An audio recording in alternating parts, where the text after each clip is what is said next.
What's up, the Chels? Welcome back to CBC. Welcome back to Chelsea Bola Channel. How are you guys? I hope all of you doing well today. Kemarin kita sudah membahas preview match Conference League di match day keempat antara Heidenheim versus Chelsea. So, buat teman-teman yang ketinggalan, dapat langsung klik link di atas. Oke, jadi di episode ke-116 kali ini kita akan membahas serba-serbi seputar football club ya, dari Chelsea maupun dari tim-tim yang lain ya. Namun sebelum lanjut menonton channel dari CBC ini, teman-teman dapat klik tombol like dan juga buat yang pertama kali menonton dari channel CBC ini dapat juga klik tombol subscribe. Oke, without further ado, let's get started. Kita mulai dari mana ya? Oh iya, teman-teman ada yang tahu nggak gestur gol selebrasi seperti ini? Ya, betul sekali. Itu adalah Victor Gyökeres. Nah, kalau yang ini tahu nggak gestur selebrasi dari gol siapa ya? Oke, kita cari tahu bersama ya. Dikutip dari Fabrizio Romano, Victor Gyökeres berkata perayaan Gabriel. Ya, dia boleh mencuri jika dia tidak bisa membuat selebrasinya sendiri. Saya tidak tahu dia melakukan hal itu, tapi asiknya dia menyukai selebrasi gol dari saya.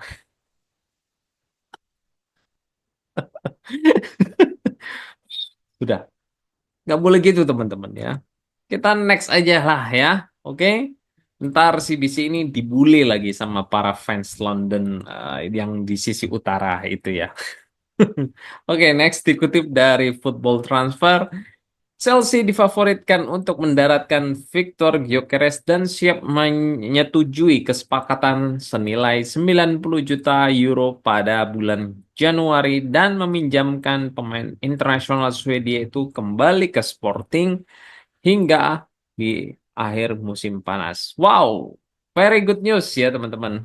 Ya, kita tidak kebayang ya strikernya ada Gyökeres, di nomor 10 itu ada Palmer, kemudian box to box ada Enzo Fernandez, left winger itu ada Sancho, right winger ada Pedro Neto. Wow, dan bersama tentu saja Caicedo sebagai DM. Ya, sebenarnya berita ini ya bisa saja ada benarnya ya, mengingat skema transfer dari Chelsea ini pasca peralihan eh, dari kepemimpinan yang baru ya, ownership yang baru, itu sudah melakukan beberapa kali skema pembelian pemain seperti hal ini ya yang sudah berjalan ya, di mana pembelian pemain itu saat dilakukan, namun di pertengahan musim itu masih dikembalikan ke klub asalnya untuk bermain sebagai pemain pinjaman ya. Ya, kita bisa lihat dari Nkunku, kemudian ada Malo Gusto di Lyon, terus kemudian William Estevao, Kendrick Paes, Asel Nino, ya, hingga kiper masa depan yaitu Mike Penders. Jadi tidak menutup kemungkinan ya hal ini dapat juga terjadi pada Gyökeres dan juga Sporting. Ya, sayangnya sekali CBC ini tidak bisa menemukan ya sumber terpercaya dari sisi yang lain ya, yang dimana memberitakan akan hal ini sehingga prosentase kevalitan dari berita terkait hal ini sepertinya belum dapat dikonfirmasi untuk lebih jauh ya teman-teman. Oke, mungkin ada beberapa dari teman-teman yang menyebut CBC ini labil ya, kadang tidak menilai A, kadang menilai B, ya, atau tidak konsisten ya. Ya, karena CBC aku ya, beberapa hari yang lalu, yang dimana CBC itu memberikan penilaian yang positif kepada Badia Shield, namun beberapa minggu yang lalu meragukan kapasitas dari Badia Shield. Ya, jadi ini kan yang menjadi penilaian bahwa CBC ini tidak konsisten. Ya, jadi gini, teman-teman. Kalau teman-teman itu mengikuti alur cerita dari episode demi episode dari CBC ya, yang selalu mengedepankan data dan fakta, tidak ada dalam buku CBC itu ada pemain favorit yang harus selalu turun setiap minggunya. Bahkan ya, kalau teman-teman ingat, Cole Palmer sekalipun ya, itu CBC kritik ya waktu lalu ya. Jadi di sini cukup clear ya teman-teman. Balik lagi, kita ke Badia Shield ya. Beberapa kali CBC itu pernah bilang bahwa eh, Badia Shield ini awalnya saat didatangkan dari AS Monaco itu dia ini bermain sangat baik dan solid ya. Di saat dia duet bersama Thiago Silva. Jadi saat itu tidak ada keraguan untuk duet dari mereka berdua ini hingga pada waktunya saat Badia Shield itu cedera ya. Sehingga posisinya itu digantikan oleh Silva sebagai left center back dan juga right center back diisi oleh Shaloba yang bergantian dengan Disasi. Nah, sejak itulah penampilan Badia Shield itu terus menurun, teman-teman ya.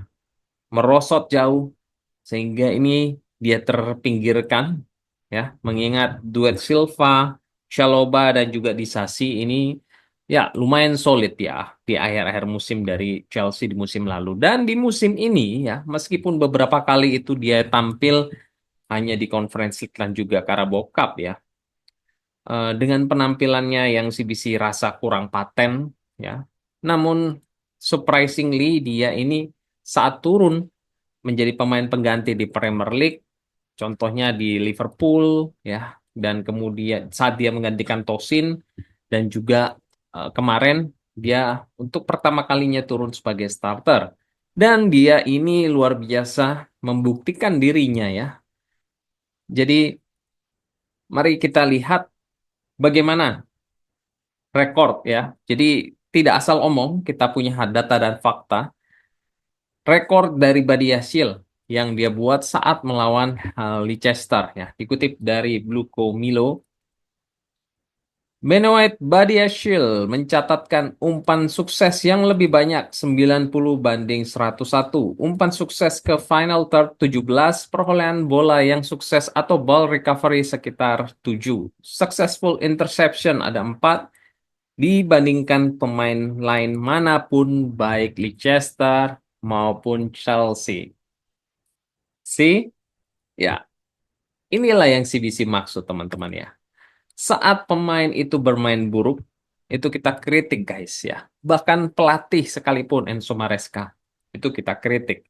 Namun saat pemain yang CBC itu kritik dan membuktikan dirinya itu tampil berhasil dan sukses sehingga membungkam dari CBC, ya untuk menyatakan bahwa CBC itu salah, ya tidak ada masalah ya. No hard feeling guys ya. Justru CBC itu happy jika mereka itu yang kita kritik dapat membuktikan dirinya sendiri dan membuktikan bahwa CBC ini salah ya dengan performance mereka di lapangan ya. Seperti Nicholas Jackson berkali-kali CBC itu kritik, tapi dia itu membuktikan dirinya sehingga sejak saat itu ya, setiap kali CBC itu untuk menurunkan prediksi line up itu selalu menyertakan Nicholas Jackson untuk pengisi dari posisi striker. Nah, begitu juga dengan Sanchez, Badiashile maupun Madueke yang bahkan kritik dari CBC itu juga sampai ke Levi Colwill ya. Jangan salah ya teman-teman, bahwa Malo Gusto maupun Enzo Maresca sekalipun. So, jadi tidak ada yang luput dari kritikan demi kritikan yang disampaikan oleh CBC ini. Karena kita punya perspektif dari hasil pertandingan demi pertandingan yang kita tonton dari eh, hasil permainan yang mereka lakukan minggu ke minggu ya. Jadi bukan CBC ini labil ya, tapi lebih tepatnya itu CBC mau memberikan penilaian yang berdasarkan performance ya dari lapangan, dari match ke match, minggu ke minggu ya. Kecuali jika CBC itu punya akses untuk ke Cobham ya, seperti Enzo Maresca dan staf kepelatihannya. Kan tapi kan enggak ya. Sehingga kita ini bisa melihat progres uh, tiap para pemain ini in daily basis di Cobham ya. Sedangkan kalau CBC ya maupun teman-teman dan pundit-pundit yang lain ya, ya. Kita itu hanya bisa melihat statistik dan juga cara bermain, ya, atau progres para pemain ini dari match ke match, minggu ke minggu, ya. Justru sebaliknya, jika CBC ini terus-menerus kritik Badia Shield, ya, atas penampilan, bahkan dia sudah menampilkan penampilan yang brilian, ya, saat melawan Leicester, tapi tetap dikritik, ya, maka jatuhnya tentu saja penilaian dari CBC itu subjektif, teman-teman, bukan ujungnya itu bukan yang objektif, ya. Makanya CBC bilang dia ini adalah pemain belakang yang terbaik yang tampil bersama Cucurella di dalam pertahanan di pertandingan versus Leicester kemarin. Ya, oke. Next, CBC punya kabar baik buat teman-teman semua terkait 10 pertandingan atau match day terdepan.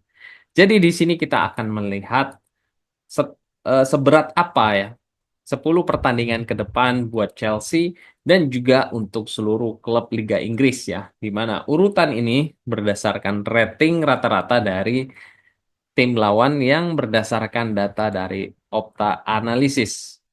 Ya, di sini kita bisa lihat tingkat kesulitan tertinggi itu dialami oleh Everton dengan opponent average rating yaitu 92, diikuti Leicester dan Spurs di urutan ketiga. Dan coba teman-teman lihat di line paling bawah. Ya, benar sekali. Chelsea berada di urutan ke-20 alias tim yang mendapatkan lawan yang termudah di dalam 10 match ke depan, di mana opponent average ratingnya itu hanya 87, begitu juga dengan Brighton yang 87,1, ya selisih sekitar 0,1 saja. Mengingat baik Chelsea maupun Brighton ini keduanya sama-sama ya mengkoleksi 22 poin. Begitu juga dengan Arsenal, di mana Arsenal ini ternyata mendapat lawan yang mudah dengan opponent sekitar average rate 88,2. So, sudah bisa dipastikan di sini, ya, perebutan empat besar itu akan semakin sengit antara Chelsea, Liverpool, Manchester City, Arsenal, hingga Brighton. Ya, setidaknya sampai 10 match ke depan ya. Kita berharap Chelsea ini dapat menggeser Manchester City dan tentu saja karena selisih 1 poin saja ya. Dan tentu saja kita sambil berharap Liverpool itu dapat terpleset di dalam 10 pertandingan ke depan. Oke, that's all di episode ke-116 kali ini. Don't forget to support channel CBC ini by subscribe, like, dan share. Thank you for watching. Take care. God bless. And keep the blue flag flying high. Come on the Chels.